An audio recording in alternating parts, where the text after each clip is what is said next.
আসসালামু আলাইকুম এভরিওয়ান, কেমন আছেন আপনারা সবাই? আজকে আমি আপনাদেরকে তৈরি করে দেখাচ্ছি সিলভার কার্প মাছ দিয়ে ফিশ বল। ফিশ বলটা বাইরে থেকে খুবই ক্রিস্পি হবে অ্যান্ড ইনসাইডে খুবই সফট থাকবে অ্যান্ড জুসি থাকবে। তো চলেন আমরা রেসিপিটা শুরু করি। সিলভার কাপ মাছটাকে প্রথমে আমরা সিদ্ধ করে নিব। আর আমি মাছটাকে খুব ভালোভাবে ধুয়ে লবণ পানিতে অনেকক্ষণ ভিজিয়ে রেখে পরিষ্কার করে নিয়েছি। দেখতে পাচ্ছেন কতটা পরিষ্কার করে এটাকে আমি এখন রান্নার জন্য প্রিপেয়ার করব।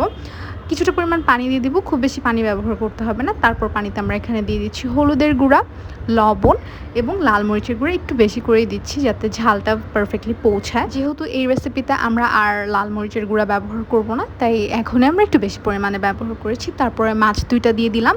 এবার এটাকে খুব ভালোভাবে সিদ্ধ হওয়ার জন্য টাইম দেবো। যখন আমি চাপ দিয়ে দেখবো যে মাছগুলো খুব সহজে ভেঙে যাচ্ছে, তখন আমি নামিয়ে নিচ্ছি। আর নামিয়ে এগুলোর কাঁটা বেছে নিতে হবে খুব ভালোভাবে। মেক শিওর করবেন যাতে কোনো ধরনের কাঁটা না থাকে। ওই ২-৪টা ছোটো সফট কাঁটা থাকলে সমস্যা নেই, বাট হার্ড কোনো কাঁটা যেন না থাকে। তারপরে আমরা এখানে ১ কাপ পেঁয়াজ এবং মরিচ কুচি নিয়ে নিচ্ছি। একটা ব্রেড একটু ভিজিয়ে নিয়েছি, সেটা এখানে ব্যবহার করছি। আদা, রসুন, মরিচ, পেঁয়াজ এগুলো একসাথে ব্লেন্ড করা ছিল, ওইটা এখানে দিয়ে দিচ্ছি।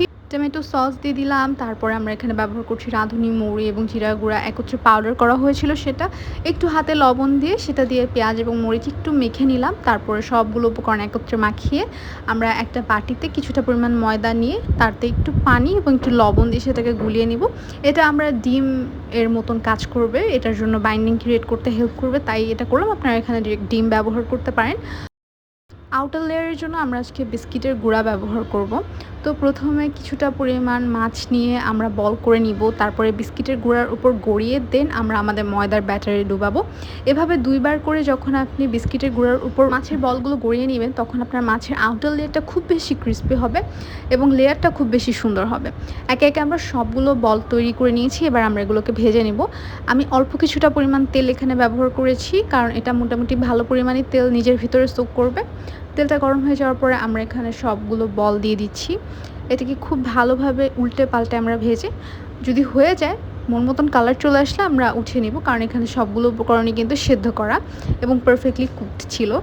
হালকা লাইট ব্রাউন কালার আসলে আপনারা উঠিয়ে নিতে পারেন। আমি উঠাতে অনেকগুলো একটু বেশি ক্রিস্পি হয়ে গিয়েছে। পরিবেশনের জন্য আজকে আমি নিচ্ছি টমেটো সস, আর একটু ডেকোরেশনের জন্য আমি ২ টুকরা কাঁচামরিচ দিয়ে দিয়েছি। এটা দেখতে অনেক সুন্দর লাগছিল।